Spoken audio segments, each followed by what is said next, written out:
যা খুশি বলতে পারেন, একতা কাপুরের সঙ্গে সম্পর্কে ফাটল। ঠিক কি বললেন রাম কাপুর? বড়ে अच्छे लगते हैं এর অন্তরঙ্গ দৃশ্য নিয়ে রাম কাপুরের মন্তব্যের জেরে অভিনেতা এবং প্রযোজক একতা কাপুর ইদানিং খবরের শিরোনামে রয়েছেন। অবশেষে সেই চর্চায় মুখ খুললেন রাম কাপুর।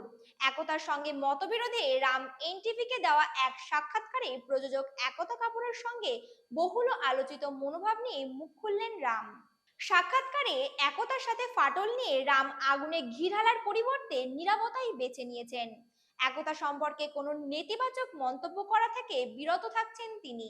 রাম বলেন, উনি যা খুশি বলতে পারেন, কিন্তু আমি এসব বিষয়ে একটাও কথা বলবো না। কারণ দিনের শেষে উনি আমাকে এমন কিছু কাজ দিয়েছেন যা আমাকে কেউ দেয়নি।